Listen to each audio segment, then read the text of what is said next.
Hola, ¿qué tal? Bienvenidos todos, buenas noches. Muchas gracias por estar aquí conectados. ¿Cómo están? Hola, Buenas noches, profe. Buenas noches. ¿Bien y usted? Buenas noches, bien, gracias. Bueno, disculpen la tardanza un poquito, estaba terminando de afinar unos detalles con la transmisión, pero ya estamos listos para empezar. Entonces hoy vamos a ver un tema que es introductorio a la materia, pero ya vamos entrando ahora sí a lo que es la materia de la patología como tal. Vamos a hablar con este tema. Bueno, empezamos el capítulo o la sección del programa que habla sobre la patología general. Sí, vamos a hablar sobre, en este caso vamos a hablar sobre algunos procesos de las células que suceden cuando alteramos un poquito ahí su ambiente. Y ya posteriormente, en unos temas más adelante, vamos a empezar a hablar sobre patología orgánica, o sea, ya enfocándonos en un solo órgano o en un solo aparato o sistema. Entonces, hoy vamos a hablar sobre los mecanismos de adaptación, lesión y muerte celular.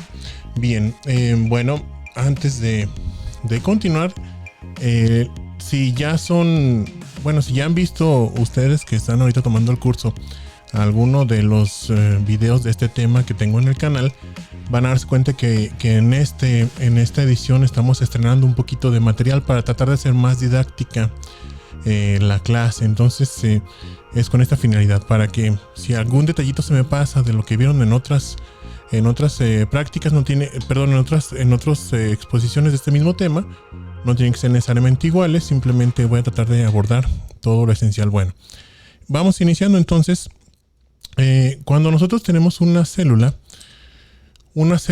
requiere de ciertos elementos o tener ciertos elementos o cosas a su disposición para poder estar en un estado del que le llamamos homeostasis. La homeostasis se puede definir como un estado de equilibrio para la célula, ¿sí? En el que sus necesidades, por ejemplo, de oxígeno, nutrientes, el microambiente,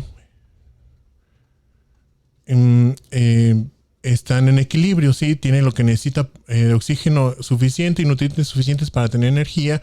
Su microambiente es el adecuado. Aparte, algunas células, para poderse mantener en un estado de homeostasis, necesitan también señalización, ya sea por una hormona, por un factor de crecimiento. Necesitan algunas células, no todas, estar recibiendo constantemente señales químicas para poder llevar a cabo su función. Y también algunas otras necesitan estar haciendo un trabajo constante, ¿sí? Para mantenerse, entre comillas, ejercitadas, ¿verdad? Y poder estar funcionando en condiciones óptimas. Entonces, cuando nosotros rompemos este balance para una célula, vamos a alterar su ambiente o su microambiente, ¿sí? Dependiendo del tipo de estímulo que le demos para romper ese microambiente, bueno, vamos a tener cierta respuesta por parte de la célula. Cuando nosotros hacemos un ligero cambio en el ambiente de la célula, esta va a pasar a un proceso de adaptación, ¿sí? Si el estímulo no es lo suficientemente intenso, le va a permitir a la célula acoplarse o adaptarse a este cambio en su ambiente, y se va a tener un cambio, va a manifestar cierto cambio, la célula va a adaptarse. Si el estímulo que le estamos dando, ese estímulo que no le gusta a la célula, ese estímulo nocivo, lo mantenemos o lo aumentamos de intensidad, la célula va a pasar a un proceso de lesión, a un estado de lesión que al principio va a ser reversible. Aquí la célula ya no está funcionando en óptimas condiciones, ya se podría decir que está sufriendo, está teniendo daños internos, su metabolismo interno y funciones ya están alteradas de forma considerable, pero aún así la célula puede seguir funcionando por cierto tiempo. Si este estímulo nocivo lo seguimos manteniendo, la célula va a pasar a un estado de lesión irreversible, ¿sí? Y cuando llega a un estado de lesión irreversible, ya no hay nada que podamos hacer por esa célula irremediablemente va a pasar a un proceso de muerte celular.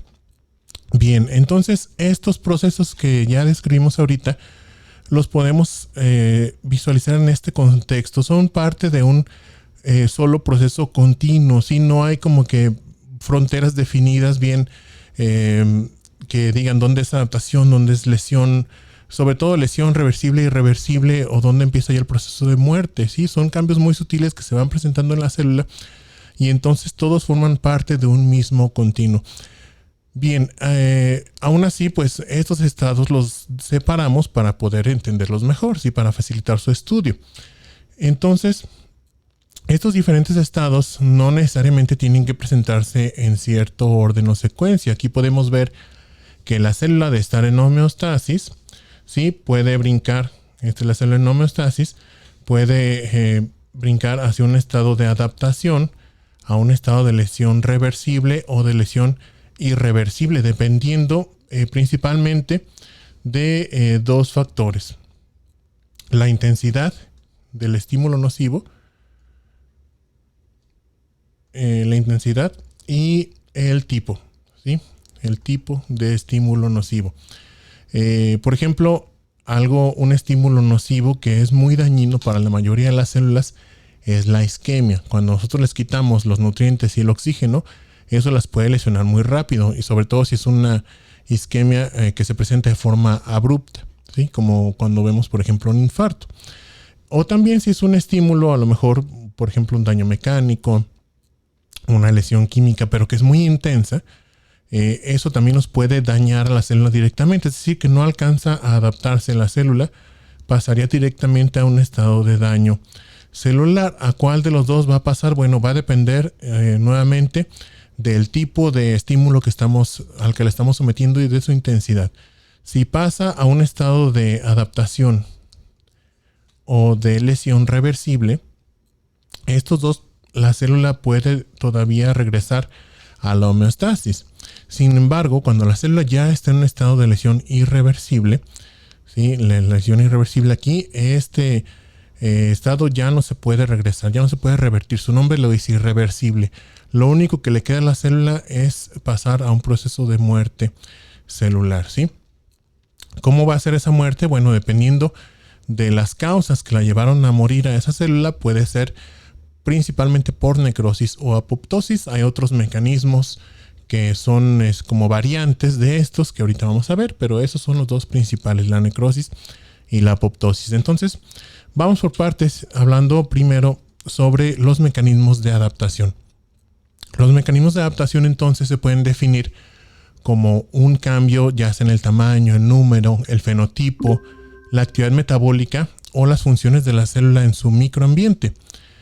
Sí, y esto va a ser, las funciones de la célula, y esto va a ser en respuesta a un cambio en su microambiente. Bien, ¿cuáles son estos mecanismos de adaptación? Son 4, están muy sencillos de entender ahorita con estos esquemas que les puse. El primero, la atrofia. Bueno, este se presenta cuando la célula no recibe suficiente oxígeno, no recibe suficientes nutrientes, no recibe suficiente estimulación, ya sea por factores de crecimiento, por hormonas, etcétera, y no recibe o no tiene una suficiente carga de trabajo, ¿sí? Cuando todo esto está disminuido, cuando hay disminución de oxígeno, nutrientes, de un estímulo ya sea químico, puede ser nervioso también, o de una carga de trabajo disminuida, bueno, la célula va a tener un proceso de atrofia. ¿Y qué es lo que significa la atrofia? Bueno, la célula, ¿qué cambios va a tener? Va a disminuir su tamaño, pero también va a disminuir su número, como lo vemos aquí. Y esto va a condicionar que el tejido del que forma parte, pues también disminuya su tamaño. Como vamos a tener menos células y estas a su vez van a estar más pequeñas, ese tejido o ese órgano lo vamos a ver más pequeño macroscópicamente. Aquí tenemos algunos ejemplos. Uno muy común pues es la atrofia muscular, ¿sí? Cuando nos mantenemos activos físicamente y de repente suspendemos la actividad física, bueno, vemos una atrofia de los músculos esqueléticos. Pero también esto se presenta en casos, por ejemplo, de parálisis, ¿sí? Las personas que quedan a raíz de un accidente con hemiplegia o cuadriplegia, o que tienen parálisis derivadas de alguna infección viral como la polio, que a ustedes ya no les ha tocado ver, yo supongo, porque ahorita pues, hay muy poquitos casos ya registrados, prácticamente se considera erradicada esa enfermedad. Lo que causaba, por ejemplo, la polio es una denervación, se pierde el estímulo, se dañan las raíces nerviosas que que estimulan a los músculos de las piernas y pues hay atrofia. Sí, entonces este es un ejemplo. Otro ejemplo, este caso es una atrofia de la corteza cerebral. Aquí el del lado derecho con la letra B vemos un encéfalo que tiene una atrofia de la corteza. Vean cómo estas hendiduras o cisuras están más marcadas y aparte estos pliegues o circunvoluciones de la corteza los vemos más delgados comparándolos con los del lado derecho, ¿sí? Esto se debe a una ateroesclerosis de las arterias carótidas que en este paciente condicionó una disminución crónica del flujo sanguíneo que llegaba al cerebro. Como consecuencia llegaba menos oxígeno y menos nutrientes a este cerebro y bueno, la corteza se atrofió, ¿sí? Tuvo menos nutrientes y oxígeno esas células a su disposición, y pues tuvieron un proceso de atrofia. Y otro ejemplo que también es muy común es la atrofia del epitelio del ectocervix. Eso que vemos aquí es un corte histológico de la mucosa ectocervical. Esta es de una mujer en edad reproductiva o edad fértil, ¿sí? Y esta es una mujer postmenopáusica. Entonces, cuando pasa de la menopausia la mujer, tiene una disminución en los niveles de estrógenos. Los estrógenos son hormonas que producen tanto hombres como mujeres, pero las mujeres las producen en una cantidad mayor. Y bueno, entre sus muchos efectos, los estrógenos estimulan la proliferación del epitelio del ectocervix. Cuando la mujer pasa de la menopausia, que ya disminuyen de forma constante o sostenida los niveles de estrógenos basales, bueno, este epitelio se empieza a atrofiar. Fíjense cómo podemos ver que el grosor de este epitelio es mucho más delgado comparándolo con el del lado izquierdo. Estamos viendo las imágenes prácticamente al mismo aumento. Entonces fíjense bien cómo el del lado izquierdo es por lo menos unas 3 veces más grueso que el del lado derecho. Esto se debe a que este epitelio del lado derecho ya no tiene el estímulo estrogénico y sus células no están proliferando ni están madurando. Bien, el siguiente mecanismo de adaptación es la hipertrofia. Este también está muy sencillo. Aquí lo que pasa es que la célula va a aumentar su tamaño. ¿Por qué se da? Frecuentemente las causas son lo opuesto a lo que lleva a la atrofia. Dejando de lado que la célula reciba mucho oxígeno y nutrientes, porque eso no va a causar hipertrofia, pero sí que tenga un estímulo excesivo por hormonas o por factores de crecimiento y que tenga también una carga de trabajo aumentada, ¿sí? Cualquiera de esos dos estímulos va a ocasionar a una hipertrofia. Aquí, ahorita vamos a abrir aquí un pequeño paréntesis para aclarar una diferencia con el otro mecanismo que vamos a ver, que es la hiperplasia. Bueno, la hipertrofia entonces van a aumentar las células de tamaño, como vemos aquí en esta imagen. Un ejemplo muy clásico también es el de la hipertrofia muscular. Si ya hablamos de atrofia del músculo esquelético, bueno, la hipertrofia, lo que se produce en las personas que son físico-culturistas o que se dedican a hacer mucho ejercicio, bueno, está dada por un crecimiento o un aumento del volumen de las fibras de músculo estriado. Sí, aquí lo podemos ver al microscopio. Fíjense cómo estas fibras que están señaladas con las puntas de flecha, estas de aquí, están con un diámetro mucho menor comparándolas con las que tienen aquí, están señaladas con estas flechas largas. Sí, estas tienen un proceso de hipertrofia. Vean cómo se ve más voluminosa la célula. En realidad lo que estamos viendo aquí es un aumento del citoplasma. Eso es importante entenderlo. Las fibras, las células de músculo estriado son células sincitiales. Son como muchas células fusionadas que comparten un solo citoplasma y tienen muchos núcleos. Los núcleos se disponen aquí a la periferia. Aquí podemos verlos. Y fíjense cómo vamos a borrar estas líneas para que se pueda apreciar mejor. Tanto de las fibras que están de un grosor normal o más delgado, como en las fibras que están más gruesas, los núcleos tienen prácticamente el mismo tamaño. Lo que aumenta es el citoplasma, ¿sí? Esto de aquí es el citoplasma, en lo que vemos de color eosinófilo. Entonces, esta hipertrofia,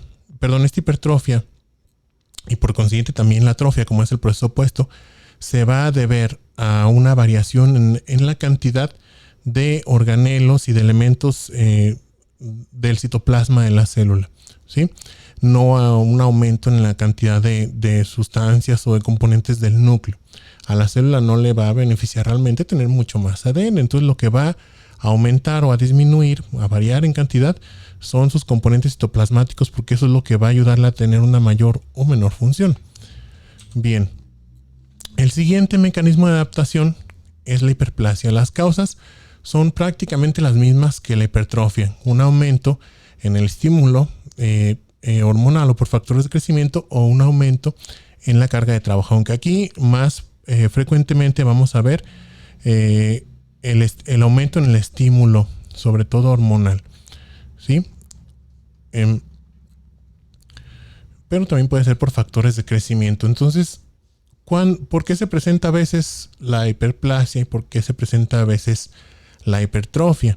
Bueno, aquí tenemos que hablar de los tipos de tejido. Esto lo vamos a reforzar en la siguiente clase cuando hablemos de la reparación de los tejidos, pero podemos decir que tenemos varios tipos de tejidos dependiendo de su capacidad de replicar sus células. Cuando el tejido tiene la capacidad de replicar sus células, ¿sí? Que de una célula ya sabemos que pasa por el ciclo celular y se empieza a replicar, en este tejido se va a presentar una hiperplasia, ¿sí?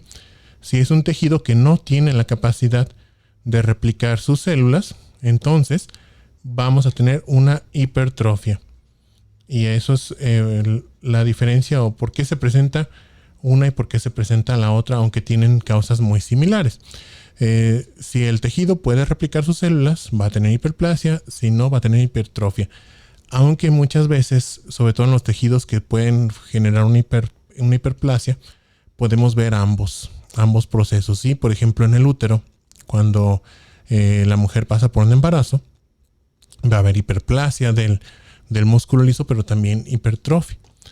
Bien, pues unos ejemplos, aquí tenemos algunos ejemplos de hiperplasia. La hiperplasia que tienen de manera fisiológica las glándulas mamarias de la mujer. Este esquema, bueno, nos representa una glándula mamaria de una mujer en etapa prepúber, ¿sí? Vemos que la mayoría del tejido es tejido estromal. Todo esto que vemos de color eosinófilo o rosa es estroma. Y el tejido glandular está aquí marcado con estas flechitas que apuntan los números 3.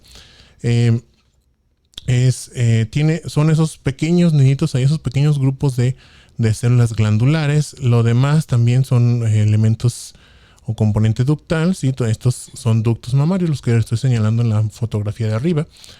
Y pues el resto es puro estroma, puro tejido conectivo. Sin embargo, cuando la mujer ya empieza la reproductiva, cuando ya entra en la pubertad, el estímulo hormonal por los ciclos de estrógenos y progesterona, pero sobre todo los estrógenos, que ya se empiezan a producir de manera activa en los ovarios, van a tener un efecto estimulante en el epitelio mamario y van a hacer que aumenten su volumen, este parénquima mamario. ¿Qué es lo que va a pasar? Las células no se van a hacer grandes, ¿sí? No va a haber como que células pequeñitas de epitelio mamario que después se van a hacer grandes, ¿no? Lo que va a suceder es que van a aumentar su número, su cantidad. Va a haber un proceso de hiperplasia. Aquí estamos viendo, este es un corte histológico de una mama de una mujer adulta, ¿sí? Y la diferencia que podemos ver con la anterior, fíjense cómo aquí teníamos muy poquito tejido glandular, todo esto son glándulas. En cambio, aquí ya tenemos mucho tejido glandular, ¿sí? Formándonos estas estructuras que parecen como árboles, que son las llamadas unidades terminales ductolobulillares o TDLU, ¿sí? Que vamos a hablar ya mucho más adelante cuando veamos la patología mamaria. Pero todo esto se dio por un proceso de hiperplasia, ¿sí? Es una hiperplasia en este caso fisiológica. Es decir, que se presenta en condiciones normales. De las otras dos que ya mencionamos, la hipertrofia y la atrofia, también podemos tener fisiológica o patológica, como vamos a ver ahorita más adelante.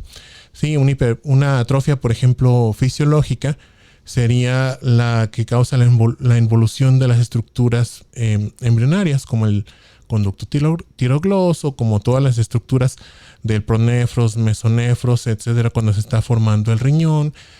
Algunas estructuras así embrionarias se reabsorben o desaparecen por un proceso de atrofia.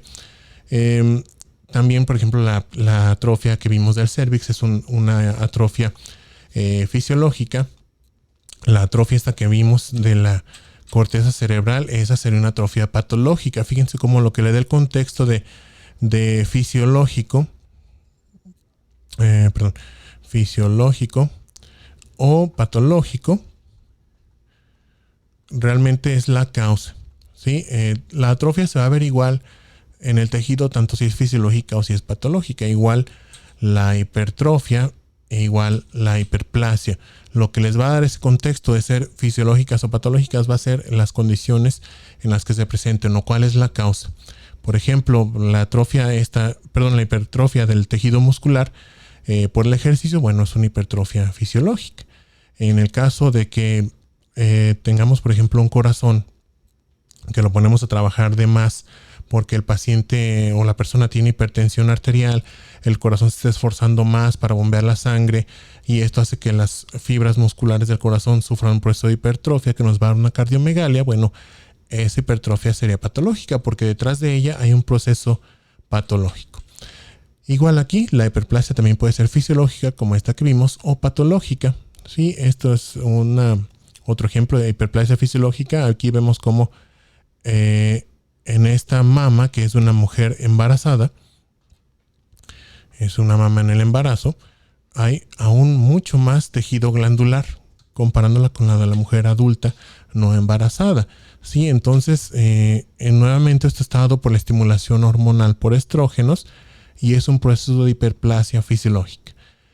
La hiperplasia se puede presentar en muchos tejidos, como también vemos aquí el endometrio. ¿Sí? Este es un corte histológico de endometrio.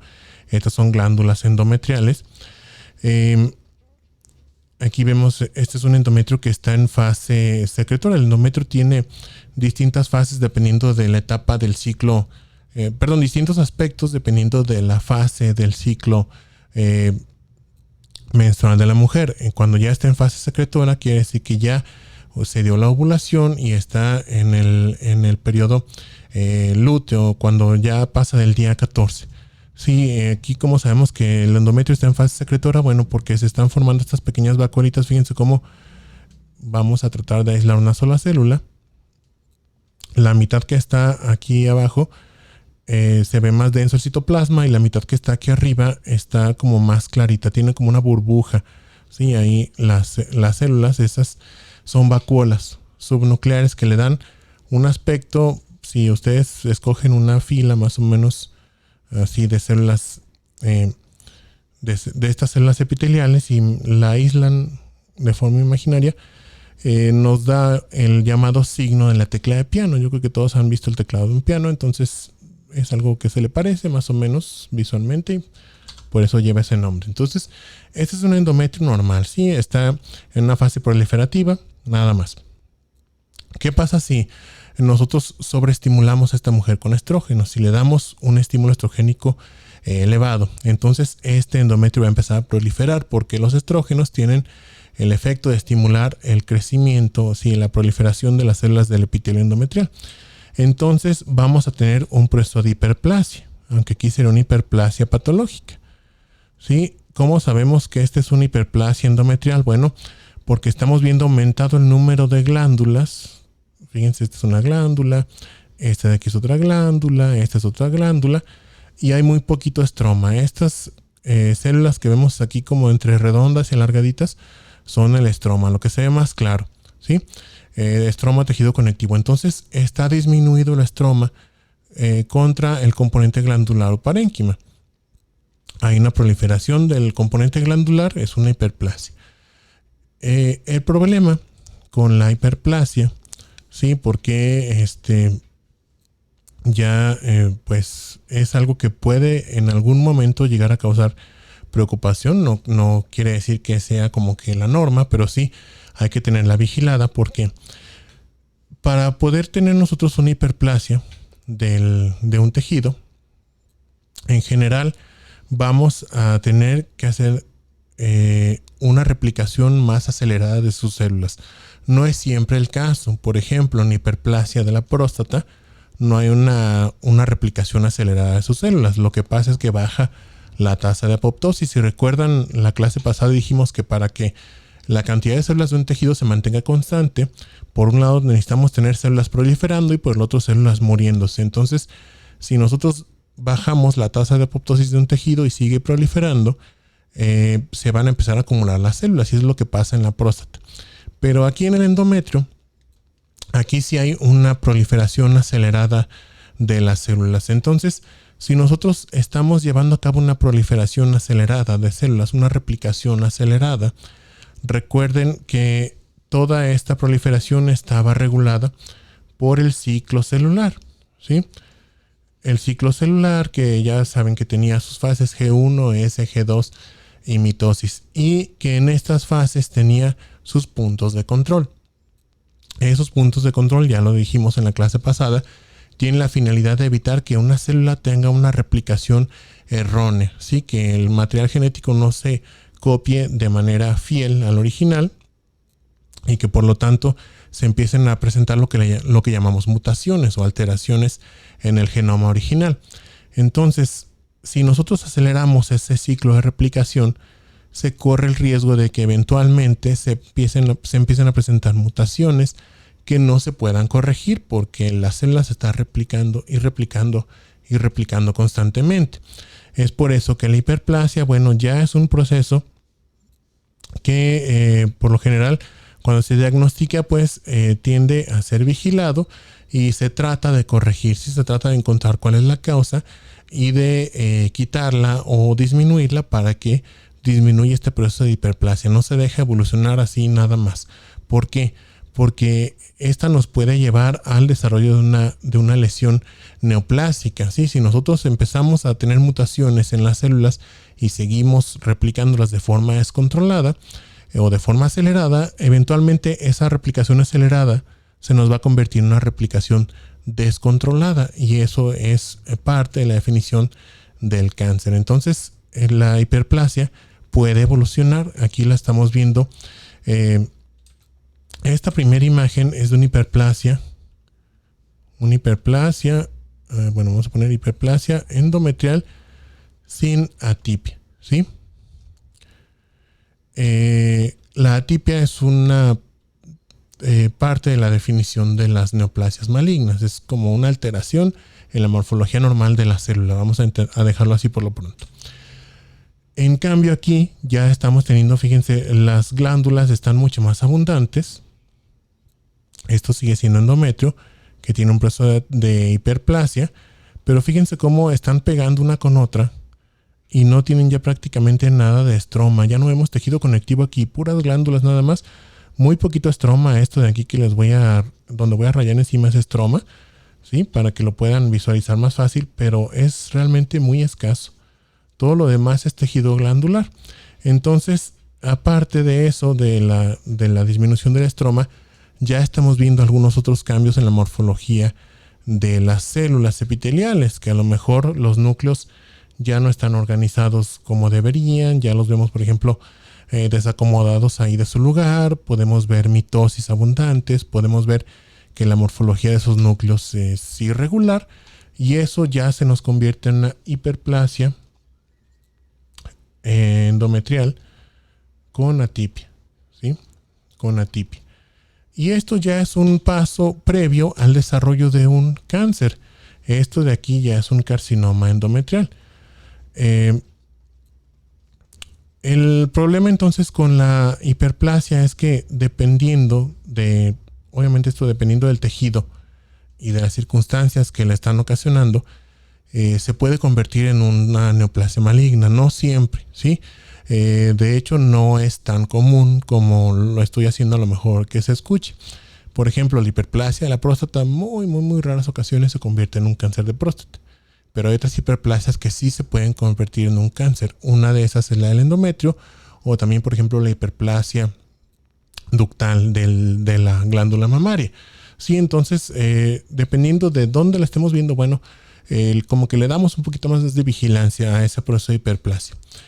Sigue siendo de todos modos una lesión reversible. Eso forma parte de la definición. Si nos regresamos unas cuantas diapositivas a la definición, dijimos ahí que son cambios reversibles. Sí, todo esto, lo que hemos hablado hasta ahorita, es reversible. ¿Qué quiere decir? Si nosotros corregimos o quitamos el estímulo que está llevando a esa adaptación, la célula va a regresar a la homeostasis. El último cambio o el último mecanismo de adaptación es la metaplasia. Y la metaplasia, como nos da a entender esta imagen, va a hacer que una célula se convierta en otra célula de distinto tipo, ¿sí? Con un fenotipo diferente, un fenotipo distinto. Por lo general va a seguir siendo de la misma estirpe, ¿sí? O del mismo tipo celular. Es decir, que si esta de aquí es epitelio o una célula epitelial, bueno, esta también va a seguir siendo epitelio. Si es epitelio. Si es una célula estromal,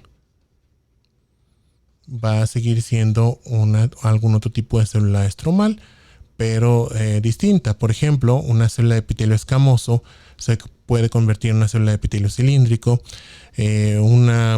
Una célula como un fibroblasto, que es una célula estromal, se puede convertir en tejido cartilaginoso, tejido óseo, etc.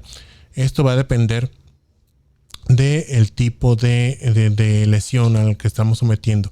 La metaplasia esta va a estar principalmente guiada por una agresión o un cambio en el microambiente de la célula como tal.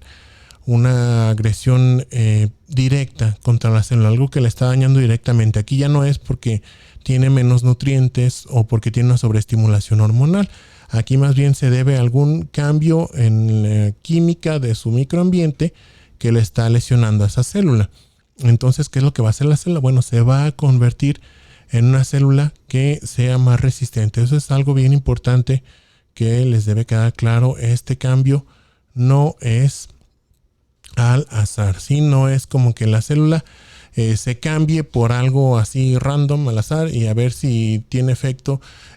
No, es más bien un cambio selectivo, ¿sí? Este cambio es selectivo y tiene la finalidad de cambiar la célula por un fenotipo que sea resistente al daño, ¿sí? Un fenotipo resistente. Hay muchos ejemplos de metaplasia. Esta también se puede presentar tanto fisiológica como patológica. Pero bueno, aquí tenemos uno, por ejemplo, de las metaplasias fisiológicas. Antes de que se nos pase eso, sería, por ejemplo, donde hay transformaciones de un epitelio a otro, como por ejemplo en el cérvix, ¿sí? Si nosotros vemos un corte de cérvix, esto sería el canal cervical y esto el ectocérvix. El epitelio que está aquí, que es de tipo escamoso, de repente cambia por un epitelio que es de tipo glandular, así como cilíndrico simple, ¿sí? Entonces, el área de transformación entre el epitelio escamoso estratificado, aquí, se llama área de metaplasia. Esa es una metaplasia fisiológica. En este caso, lo que estamos viendo en esta microfotografía es una metaplasia patológica porque, nuevamente, al igual que en los otros tres mecanismos de adaptación, lo que la vuelve patológica o lo que le da ese contexto es la causa, ¿sí? ¿Qué es lo que la causó? Entonces, este es un llamado esófago de Barrett, en lo que estamos viendo aquí.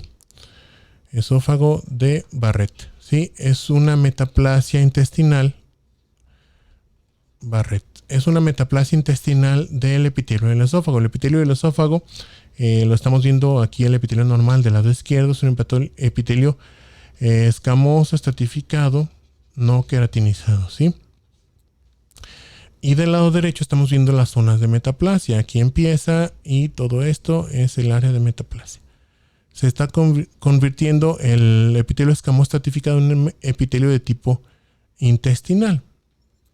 Es decir, las células que son células escamosas, ¿sí? Tienen esta forma así poliédrica con su núcleo. Ya si las vemos de lado, bueno, se ven así como dispuestas en capitas. Se convierten a células de tipo cilíndrico, ¿sí? Que tienen un citoplasma alargado, tubular y tienen su núcleo basal. Entonces, este cambio, ¿por qué se da? La principal causa del esófago de Barrett es, vamos a escribir por aquí, abajo, la enfermedad por reflujo gastroesofágico, ¿sí? El reflujo.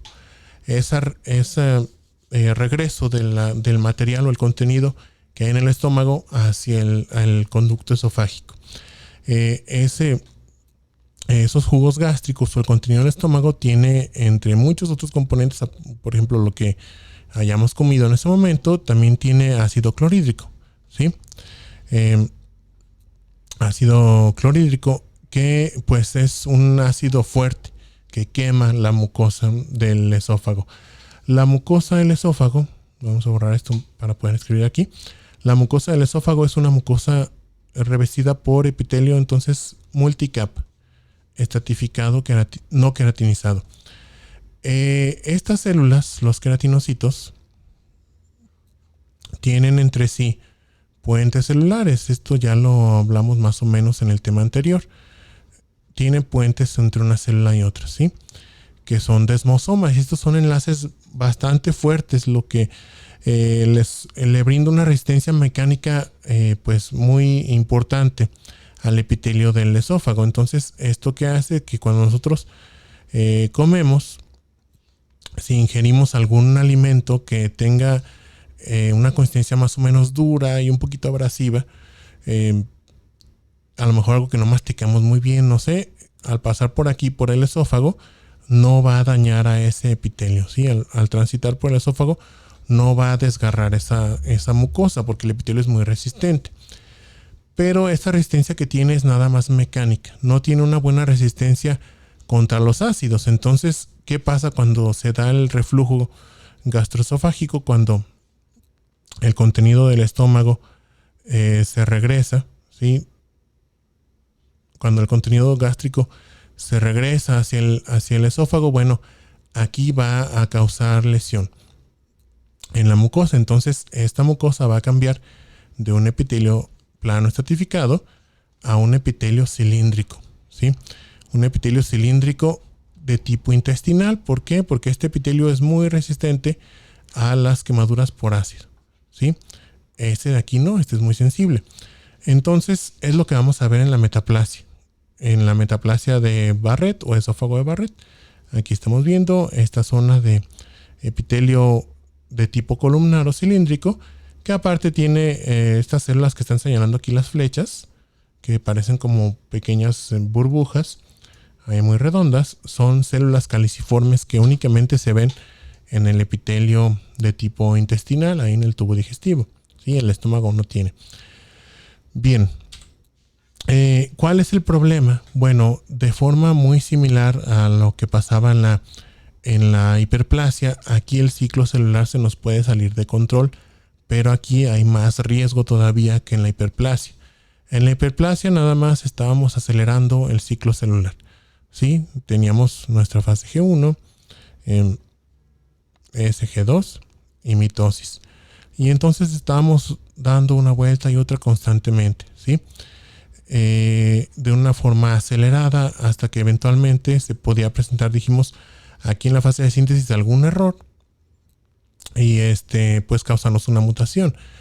Pero aquí en la metaplasia, como se está cambiando un fenotipo por otro, ¿qué es lo que hay que hacer? ¿Dónde se va a producir este cambio? No va a transformarse un queratinocito ya maduro, ¿sí? Que ya tiene esta forma. No puede cambiar a una célula de tipo cilíndrico, una célula epitelial de tipo cilíndrico, como un enterocito o como una célula caliciforme, ¿sí? No se puede, no puede darse este cambio. Eso de aquí no. ¿Por qué? Porque esta ya es una célula diferenciada, es una célula madura. Acuérdense, lo dijimos la clase pasada cuando hablamos de la célula, que las células madre, la que le dio origen a este queratinocito, esas se pueden diferenciar. Sí, se pueden diferenciar para convertirse en células maduras ya somáticas de algún tejido. Entonces, ¿dónde se tiene que dar el cambio? Aquí, en la célula madre.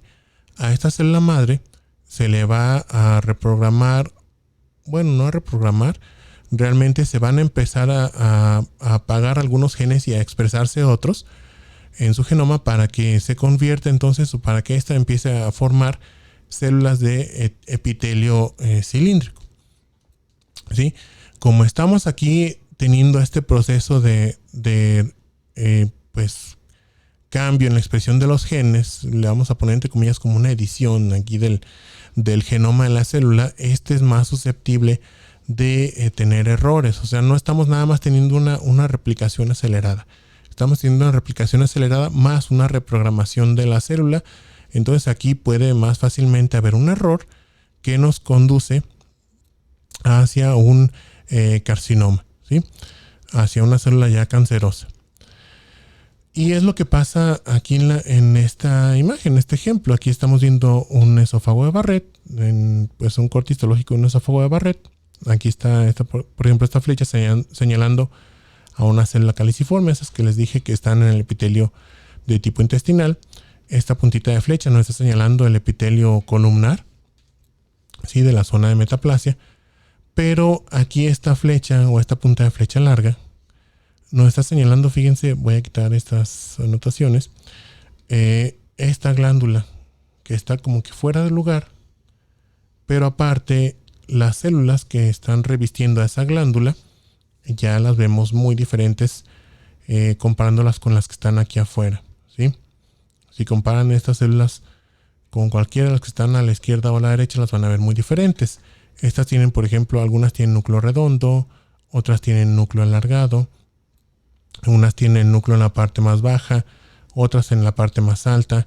El citoplasma, esto lo vemos más denso, se ve como más basófilo, más morado, a comparación con estas que lo tienen más claro, ¿sí? Entonces ya vemos muchas diferencias. Aparte el tamaño está variando también y la organización de las células las vemos como que encimadas. Por ejemplo, en esta zona las vemos como que están unas encima de otras. Entonces esto ya es algo que le llamamos displasia, ¿sí? Displasia es un paso previo a lo que es ya la neoplasia, pero de tipo maligno, ¿sí? Un carcinoma. Entonces aquí ya es un esófago de Barrett con displasia, es un esófago de Barrett que ya tiene cambios premalignos.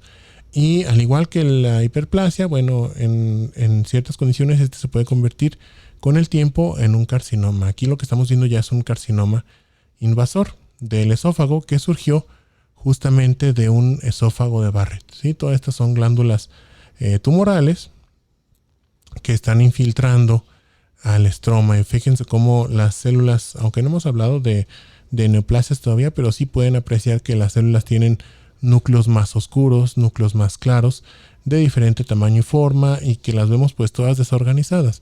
Sí, eso es parte de la definición de las neoplasias. Bueno, aquí tenemos otro ejemplo de una lesión, perdón, de una metaplasia. Aquí tenemos el cambio a la inversa. Si en el esófago de Barrett en el esófago de Barrett se convertía de un epitelio escamoso estratificado a uno cilíndrico, aquí es al revés, de un epitelio de tipo cilíndrico, aunque este es un epitelio pseudoestratificado, esto de aquí es epitelio respiratorio, se va a convertir en un epitelio escamoso. Esta es la llamada metaplasia escamosa, ¿sí? Si se fijan bien, para identificar una metaplasia o para saber qué tipo es, bueno, le ponemos el apellido de según el tejido que va a surgir. En el esófago de Barrett, aquí es una metaplasia intestinal, ¿sí? Porque lo que surge es epitelio intestinal. En esta otra lesión que estamos viendo es una metaplasia escamosa. Lo que aparece nuevo es es una metaplasia escamosa. Bien. A ver, están preguntando aquí, vamos a hacer una pequeña pausa. Están preguntando a través de YouTube si cualquier célula del cuerpo, sea cual sea el tejido, si se expone a cambios físicos o químicos drásticos, se va a modificar. Bueno, no es cualquier célula como tal. Algunas, bueno, más bien sí pueden tener cierta modificación, pero esto depende, como les dije, del estímulo. ¿sí? De qué tan intenso sea el estímulo. Hay células que, por ejemplo, no tienen ningún cambio más que una atrofia. Por ejemplo, de hecho, estos cambios a veces se pueden dar en secuencia. Bueno, vamos a borrar aquí un poquito. Abrir un paréntesis. Aquí podemos rayar un poquito más. En el epitelio gástrico es muy parecido a este de aquí. El epitelio gástrico está formado también, o la mucosa gástrica está formada por foveolas, que son como invaginaciones de la mucosa y están revestidas por células de tipo cilíndrico. Ahí estoy borrando mis notas. Bueno, células de epitelio cilíndrico. Una causa en estas circunstancias o en el estómago de un cambio adaptativo sería la inflamación, y eso es una causa muy común de cambios adaptativos en el cuerpo. Sí, la inflamación crónica, que la vamos a ver en la próxima clase. Cuando tenemos células inflamatorias aquí en la mucosa, porque tenemos lo que le llamamos normalmente gastritis, puede ser que se deba a una infección por bacilos aquí en la mucosa, sí, por bacterias. Cuando tenemos células inflamatorias, estas van a estar causando daño a todas las células que están alrededor. Van a tratar de eliminar a la causa de esta inflamación, que en este caso sería la infección, pero van a causar daño a todas las células. Entonces, ¿qué respuesta tienen las células estas del epitelio gástrico? Son células cilíndricas que se van empezando a hacer cúbicas primero, ¿sí? Se van haciendo más pequeñitas. Esto, pues yo creo que ya más o menos se les hace conocido, es el proceso de atrofia. ¿Sí? Se empiezan a atrofiar. Y posteriormente se van haciendo cada vez más cúbicas, empiezan a ser como más planitas, y eventualmente, como están sufriendo un daño constante tanto por las bacterias estas como por las células inflamatorias, van a transformarse en un tipo distinto de células. Entonces se van a convertir en células de tipo intestinal, muy parecido a lo que vemos aquí en el esófago de Barrett. Células que tienen su bordecito en cepillo, o que son células caliciformes, como las del epitelio de la mucosa intestinal. Entonces, la metaplasia intestinal, aquí también se llamaría igual, se puede presentar en el estómago también, pero ahí sería por un proceso inflamatorio, ¿sí? Entonces, respondiendo a tu pregunta, aquí el usuario que se llama papitas con chile y queso, bueno, sí se puede presentar un cambio prácticamente en cualquier célula, pero va a depender del estímulo y de qué tan intenso sea, porque si es muy intenso, pues la célula se va a lesionar y se va a morir, ¿sí? No va a alcanzar a adaptarse. Bien, bueno, continuamos. Entonces, en la metaplasia escamosa aquí, que es el ejemplo que veíamos, esto se da en la vía respiratoria. Lo que estamos viendo aquí en el recuadro marcado con la letra A es epitelio respiratorio. Sí, es un epitelio cilíndrico, pseudoestratificado ciliado. Tiene algunas células que ya vieron, por ejemplo, estas vacuolas son células caliciformes. Estas de aquí son células que tienen cilios, o tienen como un borde así con pues cilios, como cabellitos o pelitos aquí en la superficie, un borde en cepillo. Y hay células pequeñitas aquí que están únicamente en la base, que es por lo que se llama pseudoestratificado. Bueno, este epitelio tiene una razón de ser. En la vía respiratoria, este epitelio se encarga, primero, los cilios, estos pequeños pelitos que les dije que están en la superficie, tienen un movimiento de barrido. ¿Para qué? Para que si cae aquí alguna bacteria que respiramos del aire, bueno, la empiecen a evacuar. Esa bacteria va a quedar atrapada en el moco que se produce en estas células caliciformes. Va a quedar atrapada esa bacteria, y después estos cilios van a barrer ese moco hacia el exterior. Tiene un movimiento sincronizado que va orientado hacia el exterior de la vía respiratoria.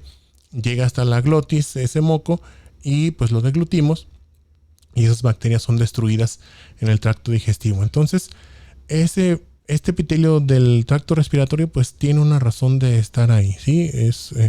Tiene una función específica. ¿Qué pasa si irritamos mucho a ese epitelio? ¿Cómo lo vamos a irritar? Bueno, la forma más común es fumando, ¿sí? Somos fumadores crónicos o si nos exponemos mucho a vapores o a humos que irriten la vía respiratoria, como el humo de leña, como el humo de carbón. Bueno, ese epitelio se va a transformar en uno que sea más resistente a esas agresiones que le causa el humo del cigarro, por ejemplo.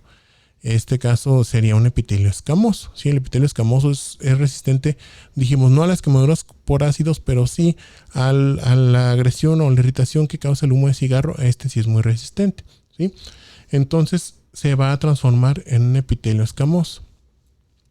Aquí, bueno, la metaplasia como tal, normalmente una metaplasia no nos da síntomas, aunque sea patológica. Por ejemplo, un esófago de Barrett no nos da síntomas. Los síntomas los tenemos, pero del reflujo que está detrás de ese esófago de Barrett. Aquí en este caso sí puede haber alguna sintomatología asociada. ¿Por qué? Porque pues este epitelio escamoso ya no tiene esos cilios que dijimos, ¿sí? No tiene cilios y no produce moco, ¿sí? No produce ese moco. Entonces, si llega una bacteria aquí, si la respiramos y llega una bacteria, más fácil se va a instalar aquí y va a empezar a proliferar. ¿Sí? Entonces nos van a hacer infecciones de las vías respiratorias profundas más fácilmente. Esto, bueno, es con años de consumir tabaco, de exponerse al humo, ¿sí? Para que no se vayan a asustar si son fumadores ocasionales, pero de todos modos sí, pues les recomiendo que traten de ir dejando el hábito. Pero bueno, cuando ya se da una metaplasia en la vía respiratoria, tenemos ahí sí ese efecto asociado que nos puede traer síntomas que pueden ocasionar infecciones de las vías respiratorias profundas, y aparte también como este epitelio no tiene cilios, no va a evacuar el moco que se acumula normalmente. Sí, el moco que producen las células caliciformes de aquí del lado izquierdo se tiende a acumular un poquito y ese movimiento ciliar lo barre para que no se nos hagan lo que le conocemos como flemas o expectoraciones en la vía respiratoria. Entonces, es por eso, bueno, que los fumadores crónicos ya de muchos años tienen asociada esa tos, sí, esa carraspera con producción de flemas o expectoración, porque las secreciones que se producen normalmente se acumulan. Ok, aquí otra pregunta ahorita que estamos en esta sección. A través de YouTube están preguntando si el moco puede atrapar cualquier tipo de bacteria o hay excepciones. No, sí hay excepciones. La mayoría de las bacterias se pueden atrapar e inmovilizar en este moco, pero hay algunas bacterias que ya evolucionaron para que para no quedar inmóviles en ese moco, e incluso lo pueden utilizar como sustrato, o sea, como alimento para empezar a proliferar ahí. Sí, entonces no atrapa a cualquier bacteria. Preguntan también, ¿el masking también causa eso? Bueno, no estoy muy seguro qué es el masking. No sé si hay otro nombre para eso. Chuy Ledesma a través de YouTube. Bueno, no sé si te refieres al vaping o vapeo, o si es el masking o como mascar tabaco o gomas, no sé. Pero bueno, lo que causa este efecto sería la inhalación, ¿sí? De algún agente irritante de la vía respiratoria. Es vapeo, aquí aclaran a través de Google Meets.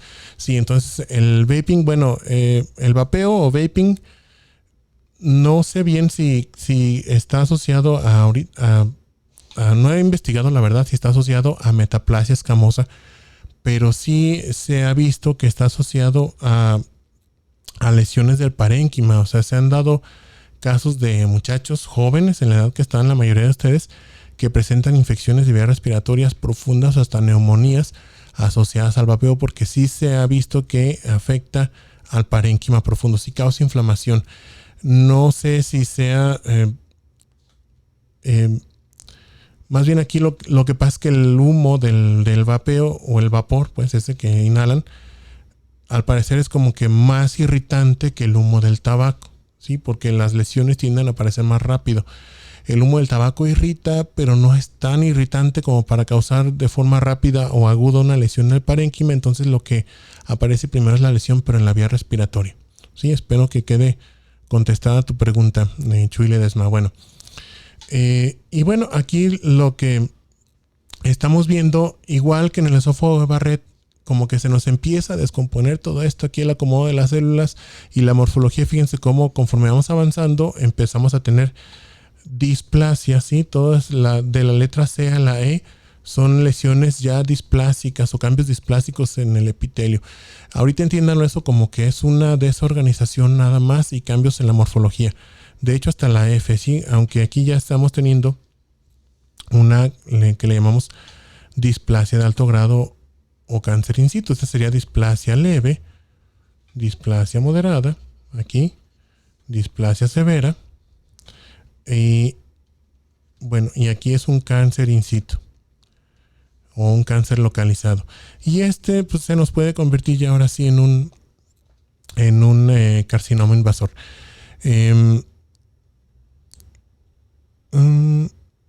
Ok, preguntan aquí antes de continuar a través de YouTube también, para no dejar dudas de esta sección, si el esófago de Barrett puede ser ocasionado por un caso de bulimia. Sí, porque en la bulimia, pues como hay vómito de lo que se come, se está vomitando, pues eso es como si fuera un reflujo, pero autoinducido. De hecho, en la bulimia es como normalmente el reflujo no alcanza a llegar tan alto, a menos que sea muy severo, que esté asociado, por ejemplo, a lo que le llaman una hernia hiatal, donde el esfínter esofagogástrico está desplazado a través del hiato esofágico y del hiato diafragmático, perdón, y eso causa un reflujo muy severo. Pero normalmente no, normalmente el reflujo normal, entre comillas, vamos a rayar aquí, si tenemos nuestro esófago y aquí empieza la curvatura del estómago, bueno, y perdón por el dibujo, ok, el reflujo normal, entre comillas, nos afectaría como a un tercio nada más, el tercio distal. En el caso de la bulimia, lo que preguntan aquí a través de YouTube, como estamos expulsando completamente el contenido gástrico, pues vamos a quemar todo, ¿sí? Todo el esófago. Entonces, sí puede causar esófago de Barrett y de hecho va a causar lesiones más severas. Podemos encontrar focos de metaplasia en todo el esófago si es una bulimia crónica. Pero, como ya decíamos, este es un cambio adaptativo. Si se corrige eso, se puede revertir el esófago de Barrett. Si estamos a tiempo todavía, si no hay una lesión displásica como esta que vemos aquí. Si ya hay una lesión displásica, bueno, ya es muy difícil regresar a lo normal. Bien, bueno, dejamos hasta aquí los cambios, adaptativos. Saludos a todos los que están a través de YouTube mandando saludos. Ya mandaron saludos de Argentina y de Brasil. Bueno, pues los mecanismos de adaptación, entonces, para resumir, son 4. Atrofia, hipertrofia, hiperplasia y metaplasia. Estos son inducidos por cambios en el microambiente de la célula, ya sea que recibe menos nutrientes, menos oxígeno, tiene menos estimulación, tiene un trabajo disminuido o aumentado, o tiene una sobreestimulación, etcétera. Pero estos son reversibles. Aquí entrando a lo que es la lesión y muerte celular, bueno, aquí esto de ser reversible va a tener ciertos límites nada más, ¿sí? Las causas de lesión celular son muchas. Aquí vemos algunas de las principales: la hipoxia o isquemia de manera sostenida o abrupta, ¿sí? De inicio abrupto; los agentes físicos como el frío, el calor, la electricidad; agentes químicos como los ácidos o drogas, por ejemplo, drogas hepatotóxicas pueden causar daño a los hepatocitos de forma aguda y que puede ser la mayoría de las veces irreversible; agentes infecciosos como las bacterias, los hongos, virus; reacciones inmunológicas, anomalías genéticas que van a causar muchas veces errores en el metabolismo celular o acumulación de proteínas anómalas adentro de la célula; y desórdenes nutricionales. Bueno, todo eso nos puede causar una lesión celular. La lesión celular aquí ya la vamos a abordar junto a la reversible y la irreversible, porque realmente el límite no está bien establecido, no está como que muy claro así dónde empieza, dónde termina la lesión reversible y empieza la irreversible. Se van dando cambios muy sutiles en la célula que cuando ya se acumulan los suficientes, bueno, ya tenemos un daño irreversible en la misma. Pero bueno, Aquí podemos ver en lo que nos representa esta gráfica es qué es lo que va pasando en la célula conforme se va presentando el proceso de daño. ¿Sí? Aquí tenemos nuevamente aquí nuestra pequeña celulita que está en homeostasis.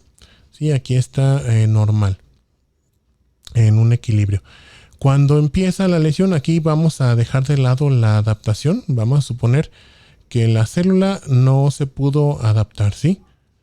Vamos a suponer que tuvo algún daño que la mandó directo hacia un proceso de lesión celular. Entonces, cuando empieza la lesión celular, es una lesión de tipo reversible. Es decir, que podemos, si quitamos el estímulo nocivo, podemos regresar nuevamente a la homeostasis. Pero conforme pasamos cierto umbral, que aquí les dije que está un poquito borroso, va a ser muy variable dependiendo del estímulo que está haciendo el daño y el tipo de célula, bueno, va a convertirse esta lesión en una lesión irreversible. Y entonces ahí ya no hay más que un solo camino, que es la muerte celular, o un solo destino. Pues los caminos pueden variar, puede ser necrosis o apoptosis. Bien, cuando empieza el proceso de lesión, ¿sí? Desde que es lesión reversible empiezan a haber ciertos cambios en la célula. ¿Sí? Aquí los podemos apreciar en esta gráfica. Estas 4 curvas nos están señalando los cambios que se producen en el interior de la célula y cuándo se van manifestando.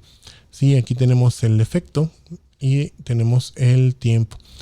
Entonces, ¿qué es lo primero que pasa en la célula? Fíjense, su función disminuye, ¿sí? En cuanto empieza a haber un proceso de lesión, la función de la célula disminuye y empiezan a manifestarse algunos cambios. Por ejemplo, lo que se empieza a manifestar desde el principio es son los cambios bioquímicos o alteraciones bioquímicas, ¿sí?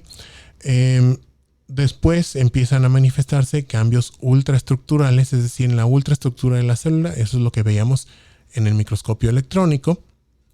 Después los cambios que se ven en el microscopio de luz o en el microscopio óptico. Y finalmente los cambios macroscópicos. Esto es lo que significa growth, ¿sí? Macroscópicos. Entonces,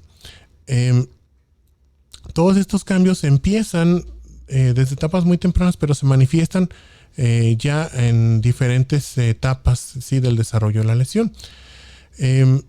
Vamos a poner un ejemplo para que quede esto más claro. En el caso de un infarto agudo al miocardio,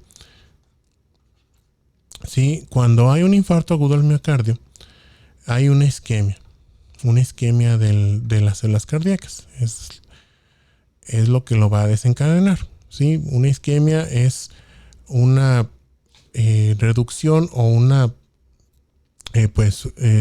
falta de suministro tanto de oxígeno como de nutrientes.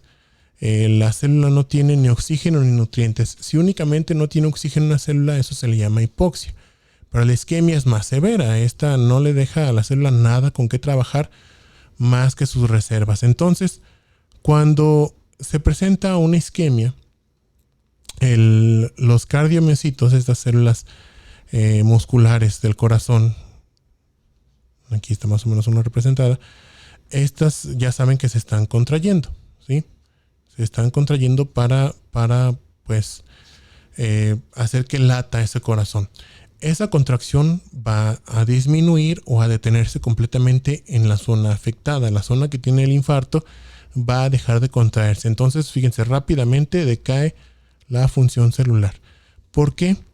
Porque esto le va a permitir a la célula seguir aprovechando sus reservas de energía para mantenerse con vida. Ahorita va a dejar de lado la función que debe desempeñar y únicamente se va a enfocar en mantenerse con vida. Entonces empieza a disminuir rápidamente la función y empiezan a presentarse cambios bioquímicos. Aquí los vemos como van subiendo.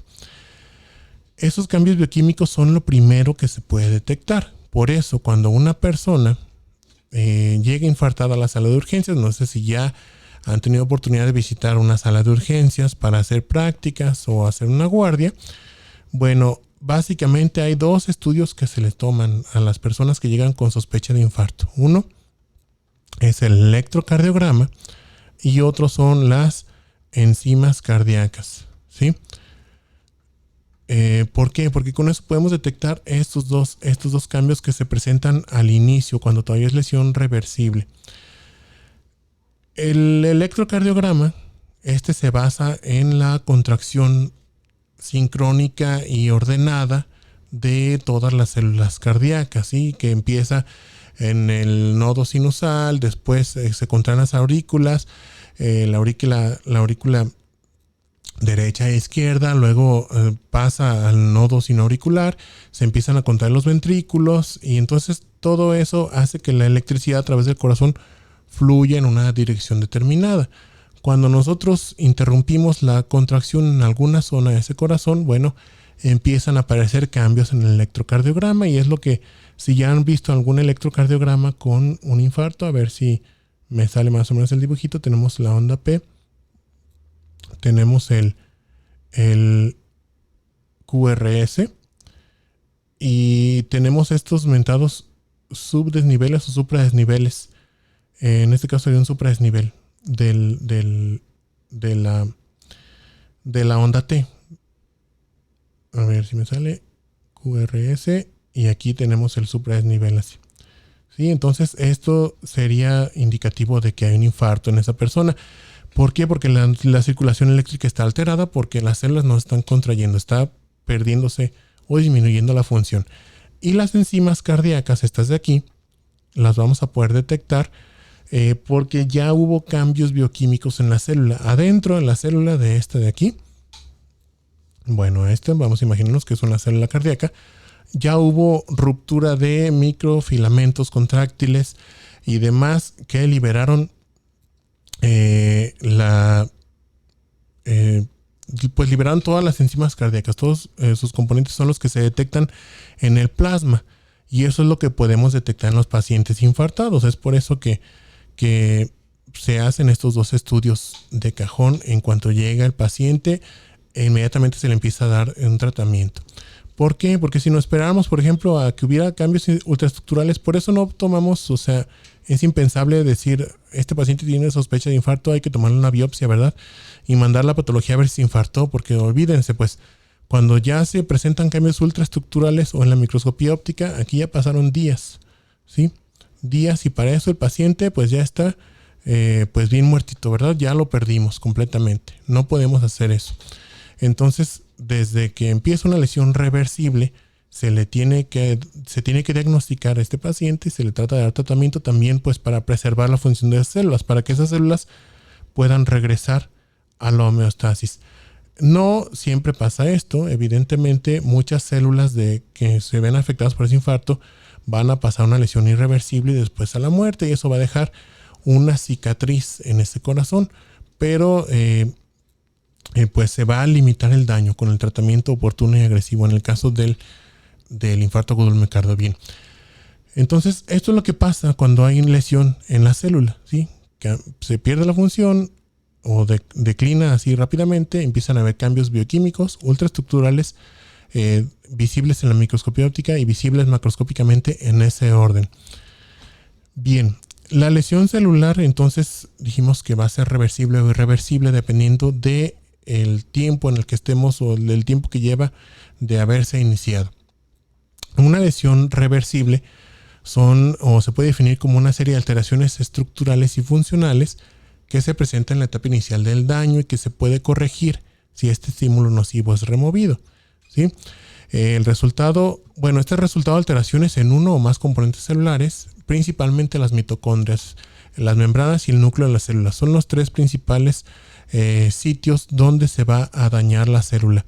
Y hay alteraciones morfológicas asociadas que se pueden ver en el microscopio electrónico. Aquí ya vamos a olvidarnos de eso del infarto. Aquí vamos a situarnos en cualquier otro tejido. Entonces, ¿cuáles son las alteraciones que podemos ver? Edema celular, ¿sí? La célula se va a hinchar, se van a formar bulas citoplasmáticas, se va a ver más eosinófilo el citoplasma y puede presentarse también cambio graso por el cambio en el metabolismo de la célula. Muchas veces cuando hay lesión celular reversible, la célula deja de hacer metabolismo aerobio y empieza a hacer metabolismo anaerobio, y eso puede hacer que se acumulen lípidos en el citoplasma. lo que nos va a ocasionar un cambio graso, que va a ser transitorio. Bueno, aquí tenemos entonces los tres sitios que se van a dañar principalmente en la lesión celular: las mitocondrias, la membrana y el núcleo. Sí, en las mitocondrias puede haber alteraciones que van a comprometer la producción del ATP. Aquí van a hacer que se disminuya la producción de ATP, o que pueden también causar lesión en la mitocondria que haga que se liberen las especies reactivas de oxígeno que tiene adentro. Si disminuye el ATP, bueno, disminuye la función celular, empieza a haber disminución de la energía que tiene la célula. Si se liberan las especies reactivas de oxígeno, estas van a dañar a los componentes celulares, sobre todo a los lípidos y las proteínas y los ácidos nucleicos, y van a causar daño en el genoma de la célula. Esto se va a traducir entonces en un proceso de daño celular. Si este es muy intenso, aquí la célula se va a morir, pero por un proceso de necrosis principalmente.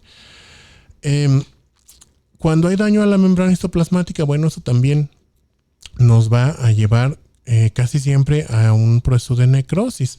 ¿Por qué? Bueno, si se daña la membrana del citoplasma, se van a pueden pasar, por ejemplo, cambios pequeños que se van acumulando, alteraciones en el transporte de la membrana. Por ejemplo, esto va a alterar el metabolismo de la célula, la respiración celular, la producción de energía, y nos puede llevar a un proceso de necrosis. Pero también, si se rompe la membrana citoplasmática, bueno, se van a fugar los componentes de la célula y pues la célula literalmente va a estallar. En el caso de que las membranas que se dañen sean de los lisosomas o de otros organelos, bueno, se van a liberar los contenidos de esos organelos, principalmente los lisosomas son en los que vemos eso, se liberan adentro de la célula, y pues bueno, la célula se digiere de adentro hacia afuera y se rompe, ¿sí? Se muere por un proceso de necrosis. Cuando hay daños al núcleo, ¿sí? Aquí pues principalmente lo que se va a dañar es el ADN. Empieza a haber ruptura del ADN. Esto va a hacer que se reduzca la síntesis de proteínas, porque se van a dañar los genes que codifican para esas proteínas. Pero también cuando es demasiado el daño a este ADN, se van a activar algunos otros procesos dentro de la célula que ahorita vamos a ver, y se va a activar la llamada cascada de las caspasas, lo cual nos va a llevar a un proceso de muerte, pero por apoptosis. La diferencia que tienen estos dos procesos de muerte, ahorita lo vamos a ver, pero en uno básicamente la célula va a estallar, ¿sí? Se va a reventar y se va a liberar todo el contenido de la célula. Esta es la necrosis. En cambio, en la apoptosis, la célula se va a fragmentar en cuerpos apoptóticos y va como que a romperse en pequeñas bolitas que tienen sus componentes internos, y esta, bueno, se va a morir de una forma más organizada. Las mitocondrias, estas tienen un papel fundamental en la formación, bueno, la definición de cuál va a ser el proceso de muerte de la célula. Las mitocondrias ya sabemos que tienen pues la función de producir energía para la célula, pero también tienen especies reactivas de oxígeno en su interior, ¿sí? Las especies reactivas de oxígeno son moléculas de oxígeno que tienen capacidad de oxidar proteínas o ácidos grasos. Entonces, constantemente la célula la mitocondria está produciendo especies reactivas de oxígeno. En condiciones normales, estos componentes o estas especies reactivas de oxígeno se degradan, ¿sí? Haciendo lo que le llaman la remoción o eliminación de radicales libres. A todas estas especies reactivas de oxígeno les llaman también así, radicales libres. Pero en condiciones patológicas, cuando hay una alteración en la función de la mitocondria, bueno, esto se va a alterar. Entonces, estas especies reactivas de oxígeno pueden salir y pueden causar daño estructural a todos los componentes de la célula. Pueden dañar la membrana histoplasmática, pueden causar daño a las proteínas de la célula, ya sea romperlas o hacer que tengan un pliegue incorrecto, y también causar daño al ADN. Y esto pues va a llevar a la célula a un proceso de muerte. Bien, cuando hay un daño reversible en la célula, dijimos que va a haber ciertos cambios que podemos observar en el microscopio electrónico. Aquí estamos viendo algunos de ellos. El aumento del volumen celular es el llamado edema celular, ¿sí? Vamos a ver también la formación de burbujas o bulas de la membrana histoplasmática. ¿Por qué? Porque el citoesqueleto se empieza a fragmentar, ¿sí? Se rompen algunas áreas del citoesqueleto y la célula pierde consistencia. Entonces la membrana se empieza a plegar como si fuera imagínense como una carpa, ¿sí? De un circo o algo así grande, a la que le quitamos de repente algunas de las vigas que sostienen a la lona, esa que forma el techo. Entonces se nos empieza a colapsar en algunas zonas. Y es lo que pasa aquí, ¿sí? Se rompe o se fragmenta parcialmente el citoesqueleto de la célula y se forman bulas. Aparte, esos fragmentos del citoesqueleto se pueden agregar, se pueden juntar todos, como compactarse y formando las llamadas figuras de mielina, ¿sí? Que son agregados de elementos del citoesqueleto mezclados con fosfolípidos de la membrana, que se empieza también medio a fragmentar un poquito. Se van a edematizar las mitocondrias también y otros organelos. Esto la llamamos tumefacción o edema mitocondrial. El retículo endoplásmico se va a edematizar, es este que vemos aquí, de color gris. El retículo endoplásmico se edematiza y los ribosomas del retículo endoplásmico rugoso se van a desprender. Aquí los estamos viendo libres, entonces el retículo endoplásmico se queda sin ribosomas. Estos son cambios que se ven la mayoría en la ultraestructura de la célula. Sí, en el microscopio óptico podemos ver el edema celular y podemos ver las bulas citoplasmáticas, en ocasiones las figuras de mielina, pero ya el edema mitocondrial o los ribosomas libres, esos sí no los podemos ver en el microscopio óptico. Esos son en el microscopio electrónico. La cromatina también, aquí en el núcleo, la cromatina se va a empezar a condensar, entonces se pone grumosa, empieza a compactarse, a condensarse para formar heterocromatina, ¿sí? Entonces la vamos a ver como grumosa esa cromatina irregular. Y pues aquí tenemos algunos ejemplos. Estos cambios, les dije, son como que muy sutil la diferencia entre lesión reversible e irreversible. Básicamente en la lesión irreversible lo que va a pasar es que algunos de estos se van a acentuar y otros pues sí ya se van a ver más como que más evidentes. Ahorita vamos a ver una tablita donde se ve mejor la diferencia entre uno y otro. Pero bueno, aquí estamos viendo unas imágenes, unos cortes histológicos de tejido renal. Estos son túbulos renales, donde podemos ver en condiciones normales cómo estos túbulos están revestidos por sus células epiteliales, que tienen su núcleo pues bien redondito, la cromatina homogénea. El citoplasma tiene una coloración más o menos uniforme y se les ve esta como pequeña banda y más clarita, que es el borde en cepillo que tienen las células de los túbulos contorneados proximales. Cuando hay una lesión reversible, dijimos que aumenta la eosinofilia del citoplasma. Vean cómo el citoplasma de células se ve más rosa comparándolo con las de la izquierda. La cromatina también, fíjense cómo la vemos agrupada haciendo como grumos, ¿sí? No se ve tan homogénea como las del lado izquierdo, que se ven como más parejito el color morado. Y las células se ven todas irregulares, fíjense, están edematizadas, tienen la membrana histoplasmática formando esas pequeñas bulas.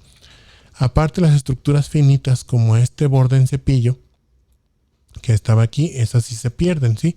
Empieza a haber desprendimiento parcial de zonas de la membrana citoplasmática, que es lo que vemos aquí como en forma de detritos celulares o restos celulares.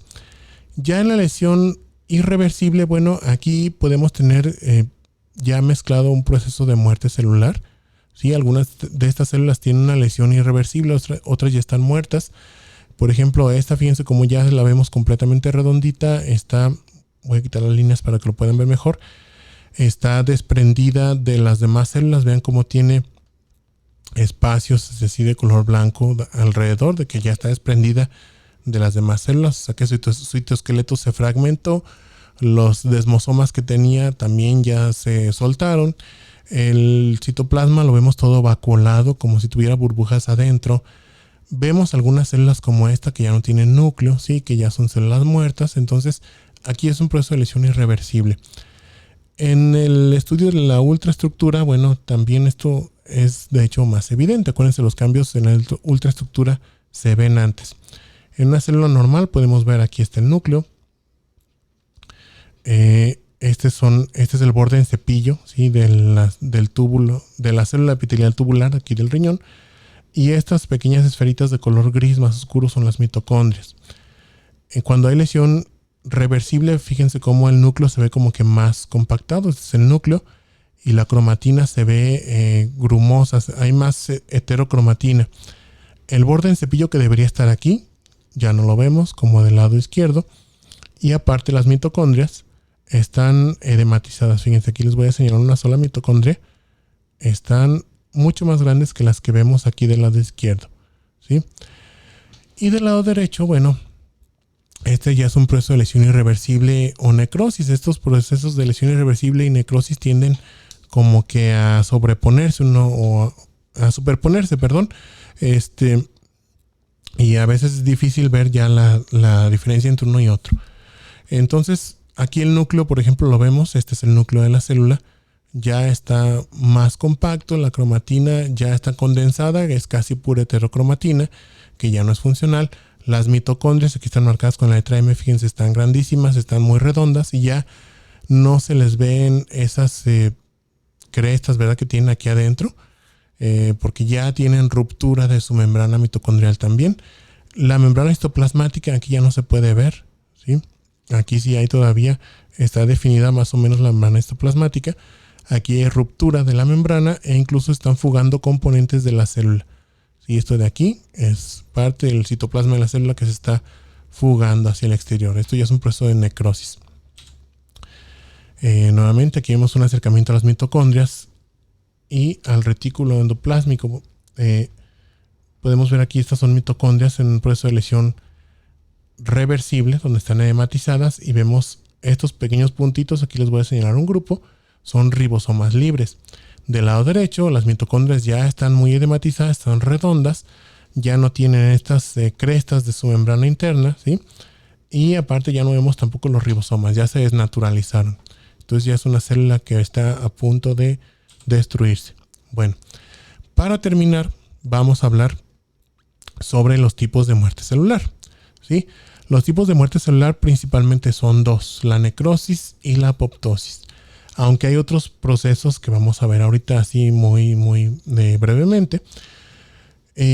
Bueno, la diferencia que tienen estos está en los mecanismos, ¿sí? Las causas, los cambios morfológicos y las consecuencias funcionales. Es decir, que las causas de necrosis son distintas a las de la apoptosis. Los mecanismos que entran en función en la célula también son diferentes. La morfología que vamos a ver en el microscopio también es distinta y las consecuencias que tienen una y la otra, lo que vamos a ver en el tejido como en respuesta a este proceso de muerte va a ser diferente en la necrosis y en la apoptosis. Entonces, la necrosis primero, es resultado de un daño celular severo, ¿sí? La célula sufre un daño masivo que la va a matar de forma rápida y esta muerte aparte va a ser desorganizada. Dijimos, la célula va a estallar literalmente, ¿sí? Todos los componentes de la célula se van a salir, se va a romper la membrana histoplasmática, los componentes se van a salir y esto va a causar mucha respuesta inflamatoria. Y bueno, la necrosis es un proceso patológico, ¿sí? Es la diferencia que tiene con la apoptosis. La apoptosis puede ser tanto fisiológica como patológica. Esta no, la necrosis es siempre patológica.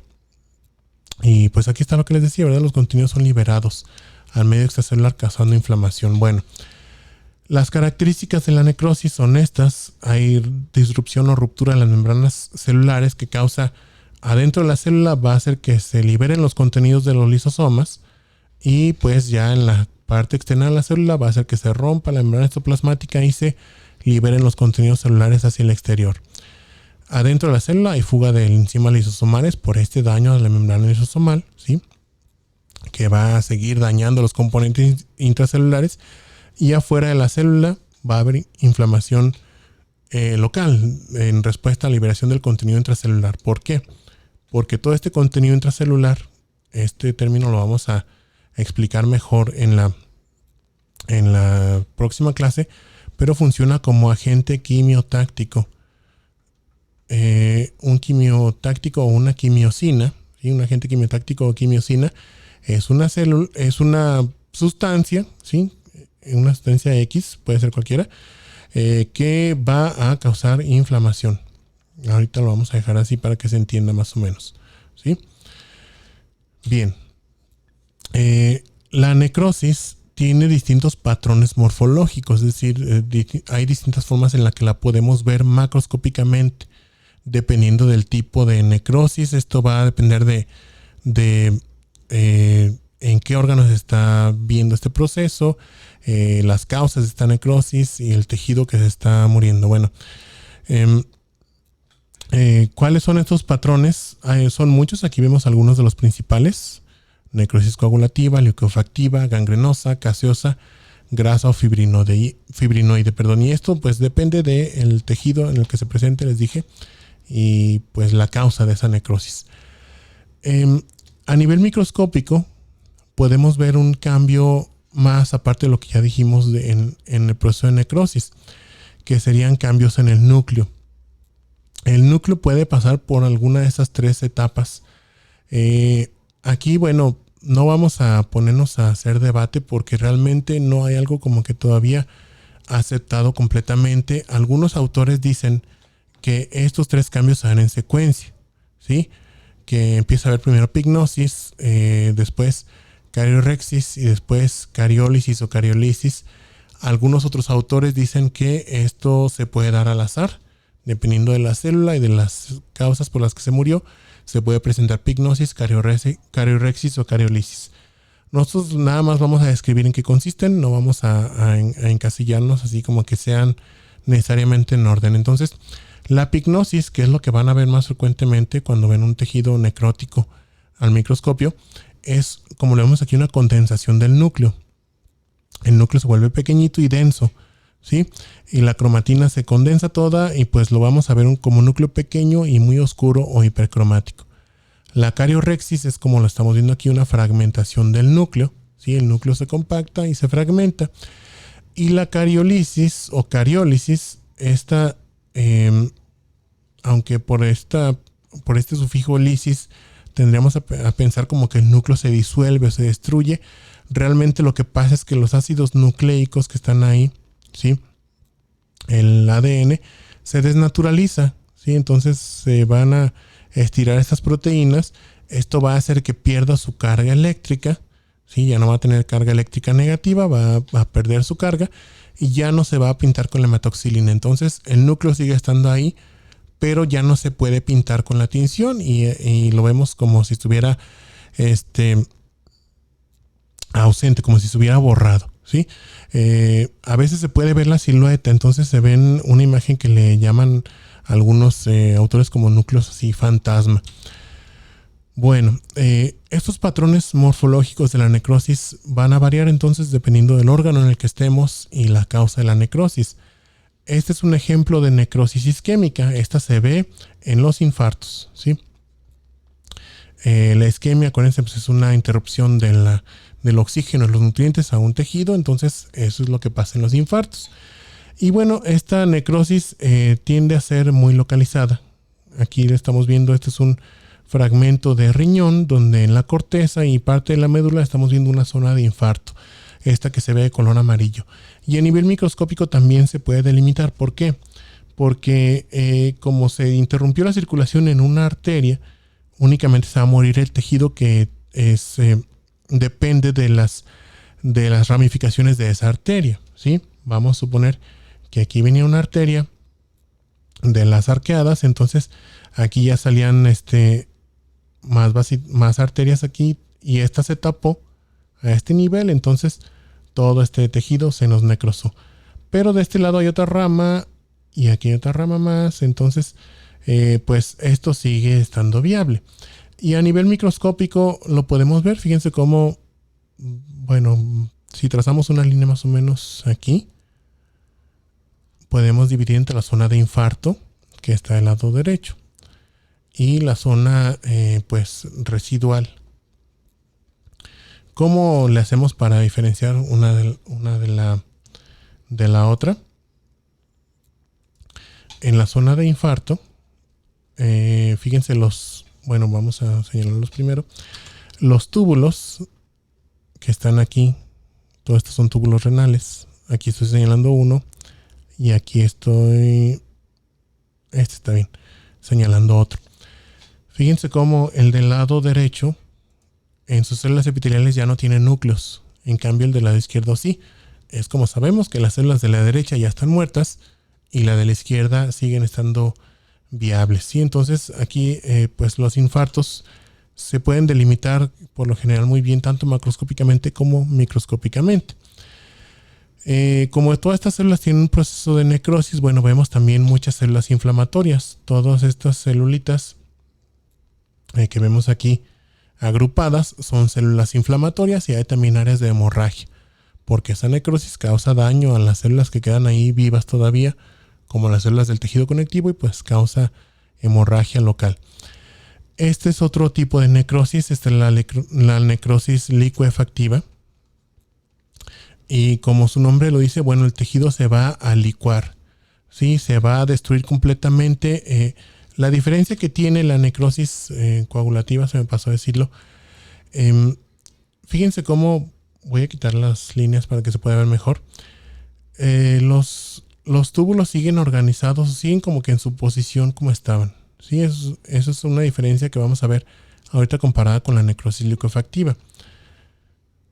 Vean cómo aquí siguen estando las siluetas de los túbulos renales, pero pues ya les hice esa observación de que ya no tienen núcleos en sus células, están revestidos por células muertas. Es como que si fueran puros cadáveres de células aquí, ¿verdad? Pero acomodados como estaban originalmente. En cambio, la necrosis licuefactiva, fíjense cómo todo se destruye.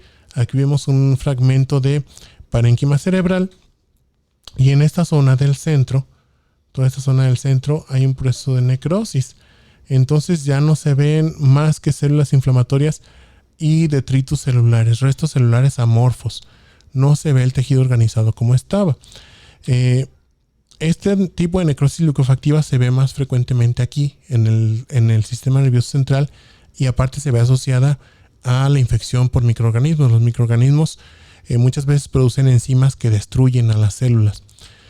Entonces, en la necrosis coagulativa las células siguen dispuestas como estaban normalmente. Eso es una pregunta de examen, ¿sí? Para los alumnos. La necrosis coagulativa se caracteriza por eso, porque las células siguen dispuestas en su forma original en el tejido, nada más que ya están muertas, ¿sí? Y pues están esperando ahí a ser eliminadas por las células inflamatorias. Seguimos, otro tipo de necrosis es esta que vemos aquí. Esta es la llamada necrosis caseosa.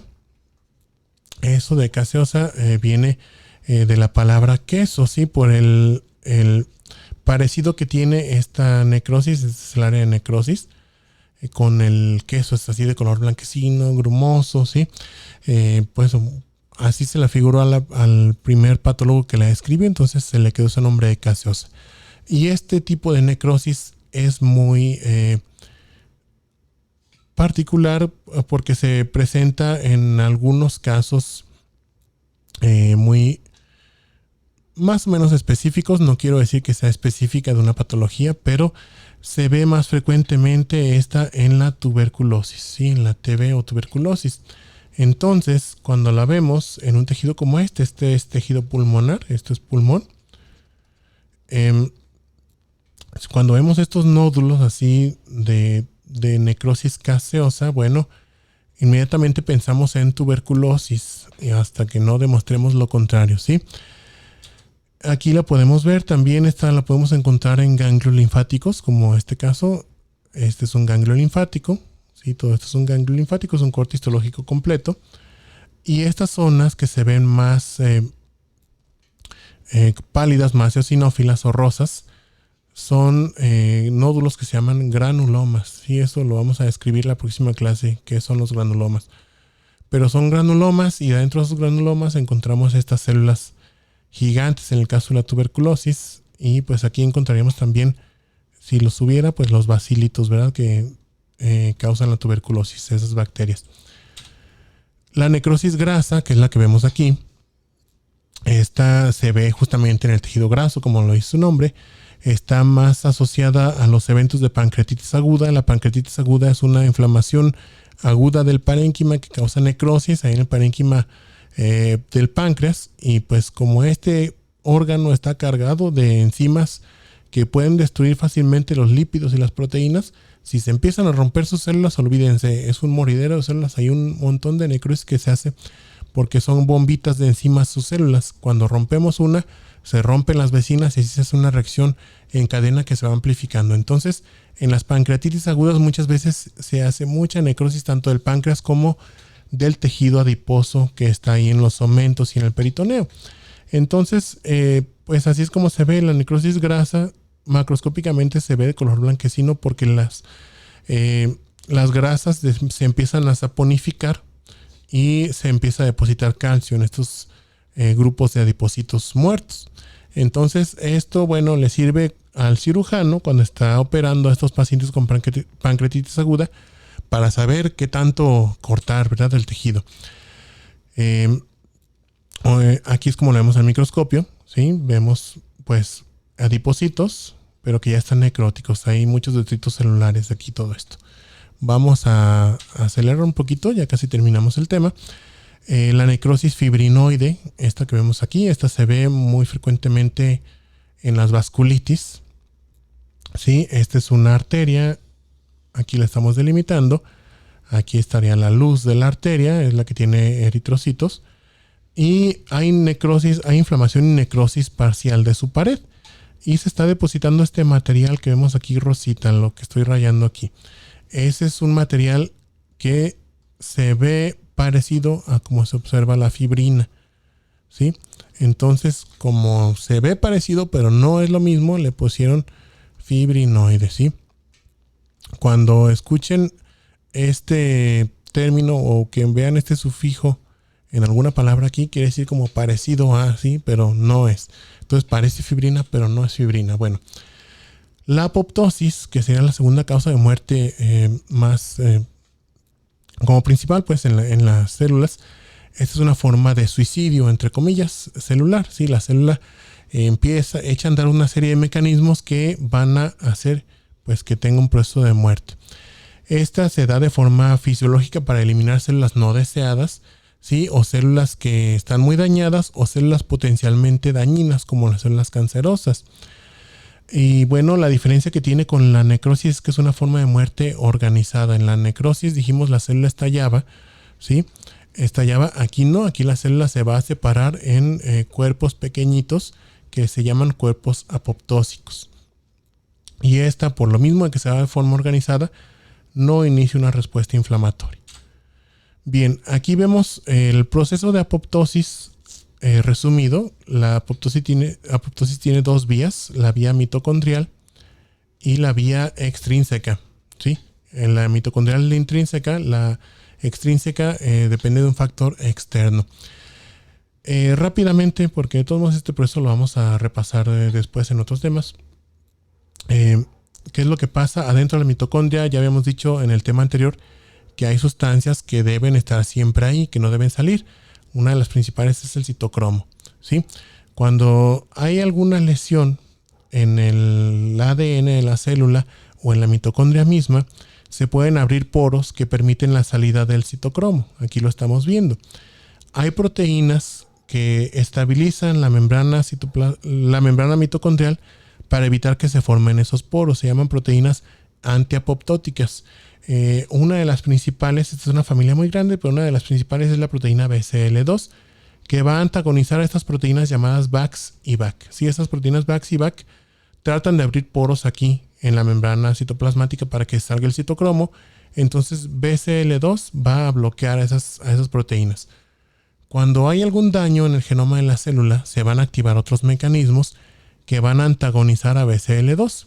Entonces BAX y BAC pueden abrir esos poros, se libera el citocromo, entre otras sustancias de aquí de la mitocondria, y esto nos va a iniciar nos va a activar a una familia de proteínas, de enzimas, que se llaman caspasas, ¿sí? Las caspasas se van activando en forma de cascada. Empiezan primero las caspasas iniciadoras, que van como que mandando el mensaje una a la otra hasta que llegan a las caspasas ejecutoras. Y lo que hacen las caspasas ejecutoras ya es fraccionar a la célula y empezar a empaquetarla para que sea eliminada. ¿Qué es lo que van a hacer principalmente? Van a romper el citoesqueleto y van a activar las endonucleasas que van a fragmentar el material genético y a fragmentar el núcleo. Entonces, como consecuencia de esa fractura o ruptura del citoesqueleto, la célula empieza a plegarse, empiezan a formarse estas pequeñas bulas que van a separarse y a formar los cuerpos apoptóticos, y estos van a ser fagocitados por las células inflamatorias. Como no se está liberando el contenido de la célula como tal, porque no se está rompiendo la membrana del citoplasma, esta no va a despertar una respuesta inflamatoria tan intensa. Realmente no se estimulan más que los macrófagos que están ahí locales, empiezan a comerse a estos fragmentitos. Del lado derecho tenemos la vía extrínseca. Esta es más directa. Si la célula tiene alguna serie de alteraciones en las que después vamos a abundar cuando hablemos de neoplasias, se presentan alguna serie de alteraciones principalmente en su genoma, o a lo mejor es una célula infectada por virus o es una célula cancerosa. Empieza a expresar unos receptores aquí en su membrana, ¿sí? Empieza a expresar este receptor FAS. Entonces, cuando viene por aquí un linfocito T, CD8 o una célula natural killer, ella tiene el ligando para este receptor FAS. Cuando lo activa, se van a activar unas otras proteínas de la familia de las caspasas, que van a iniciar las caspasas, o van a activar las caspasas iniciadoras y van a activar después a las ejecutoras, y se da el mismo proceso. Sí, es como una vía más directa, pero que depende de un agente externo, otra célula, que va a darle esa orden a las caspasas de iniciarse. Por eso se llama vía extrínseca. Bien, aquí las vemos las dos resumidas, ¿sí? Está aquí de color verde la proteína VAX-IVAC, que quiere abrir los poros en la célula. El BCL2 la está antagonizando, aquí la vemos de color azul. Cuando hay algún daño significativo en la célula, se va a antagonizar BCL2, aquí estamos viendo eso. Se abren ahora sí los poros en la membrana mitocondrial, se sale el citocromo, se activan las caspasas y pues tenemos el proceso de apoptosis. Bien, en este otro esquema tenemos la vía extrínseca, ¿sí? Un poquito más detallada. Está el receptor FAS, aquí lo estamos viendo, unido a un llamado dominio de muerte, que es un puente proteico que está aquí en el interior de la célula, unido a esta enzima, la procaspasa 8. Cuando se activa, se va a convertir en caspasa 8, y esta nos va a activar a estas otras caspasas 3, 6 y 7, que estas ya son las caspasas ejecutoras. Van a activar las endonucleasas, van a romper las proteínas nucleares y van a romper el citoesqueleto para llevar la célula a un proceso de apoptosis.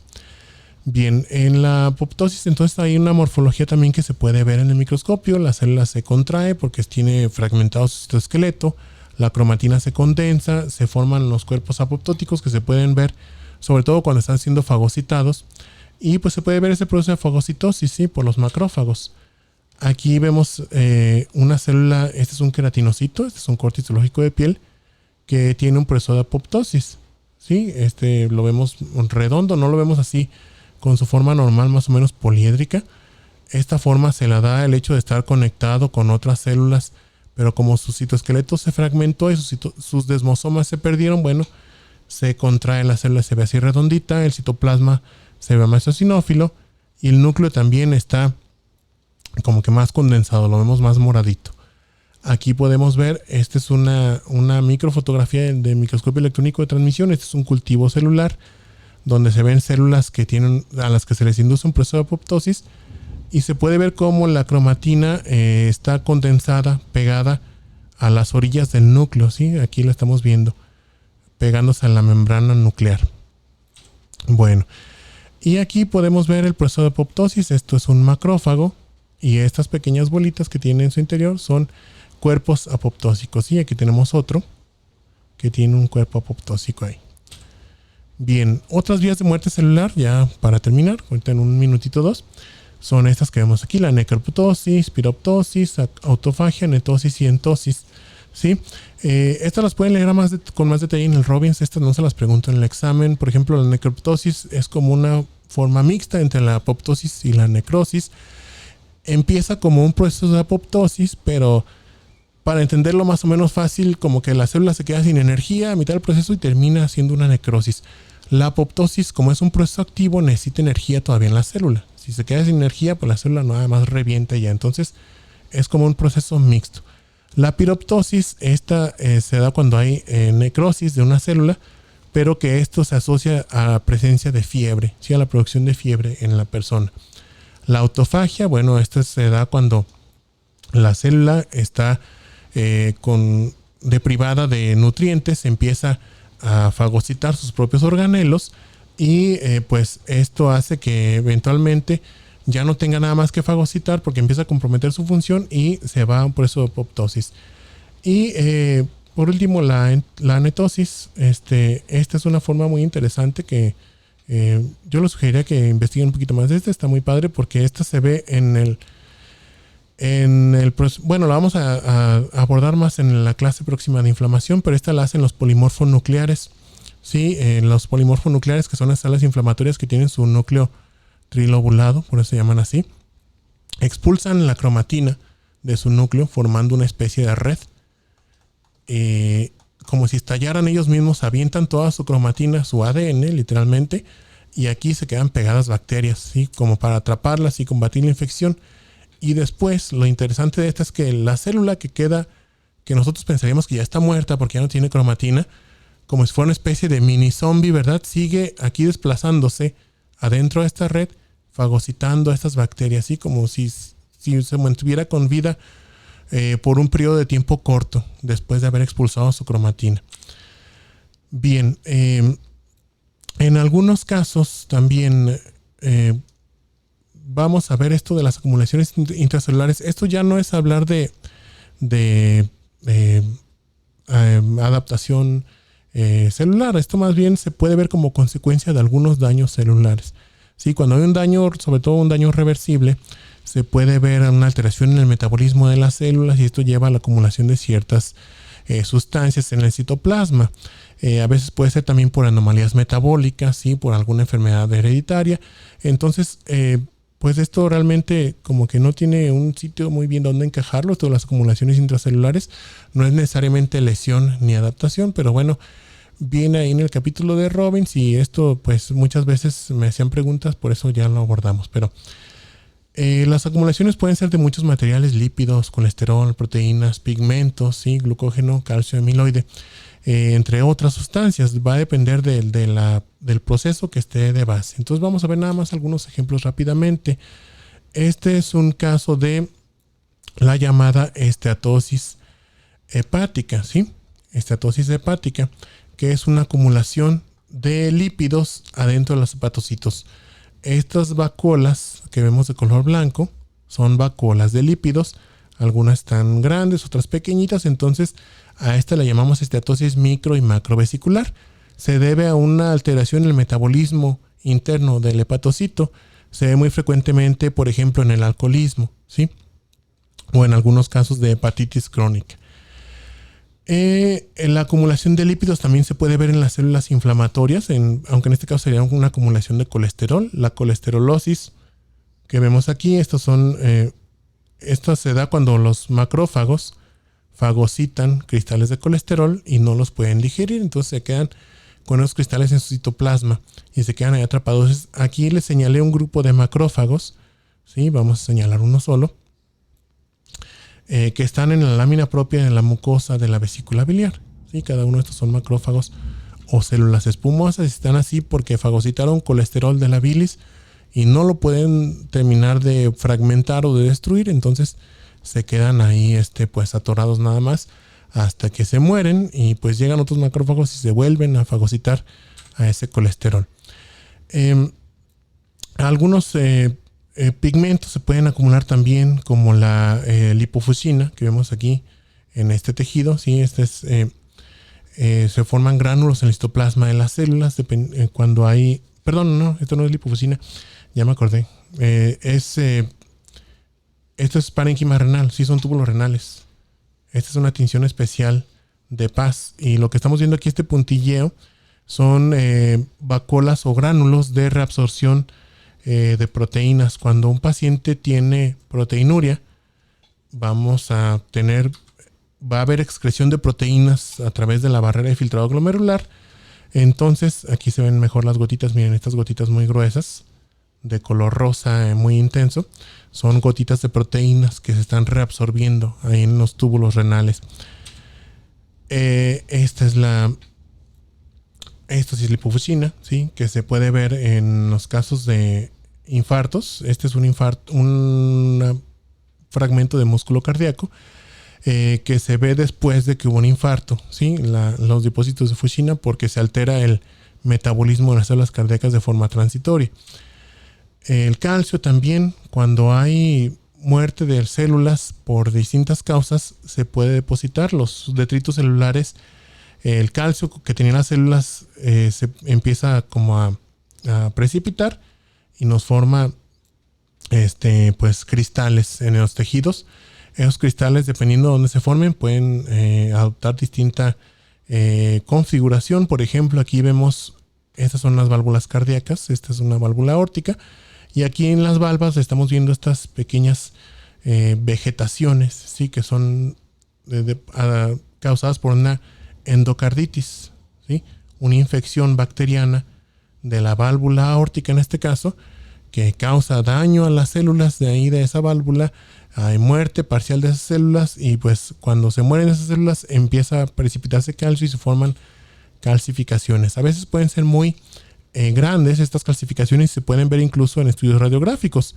Esto que vemos aquí es una tomografía axial computarizada y aquí vemos la válvula aórtica, ¿sí? Y estas zonas que se ven más blancas son las calcificaciones. Y en el microscopio pues también las podemos ver, ¿sí? Aquí estamos viendo ya un corte histológico de una válvula aórtica calcificada. Todo esto que vemos más rosita es tejido conectivo, ¿sí? Que forma parte de la válvula, y esto que se ve aquí, este material más basófilo o morado quebradizo, todo esto es el calcio. Bien, creo que con esto terminamos. No sé si les queda alguna duda. Bueno, esta sí es la última imagen. Esta es una amiloidosis, ¿sí? Este es tejido hepático, ¿sí? Aquí estamos viendo una triada portal. Este es un conducto biliar. Aquí esto parece ser una parte, esto parece ser la arteria hepática porque tiene más músculo, y esto va a ser la vena hepática. Sí, esta es una triada portal y pues estos son hepatocitos. Aquí vemos, aquí es una tinción de rojo Congo, que vemos que pintó algunas zonas así más rojizas como estas, y si le aplicamos luz polarizada, bueno, vemos que estas brillan de color verde manzana, ¿verdad? Aquí está la correspondiente a esta zona. Eso en el caso de una amiloidosis. Sí, esto es amiloide. Y bueno, la amiloidosis la vamos a ver más adelante cuando hablemos de enfermedades del sistema inmune.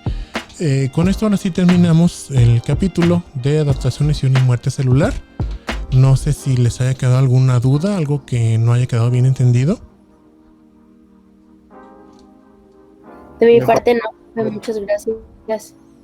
Bueno, pues muchas gracias, espero que les haya gustado el tema, que se haya entendido bien. Nos veríamos aquí entonces el próximo sábado, ya saben, a las 8 de la mañana, con el siguiente tema, que es el de inflamación aguda y crónica. Lo pueden dar una repasada en el libro de Robbins, se basa casi todo en ese, entonces para que lo puedan entender mejor. Muchas gracias por conectarse, gracias también a los que nos estuvieron acompañando por YouTube. Nos vemos aquí el próximo sábado, sí, con la siguiente clase. Pasen bonita noche y cuídense mucho. Hasta luego. Hasta luego, doctor. Gracias. Gracias. Gracias. Gracias.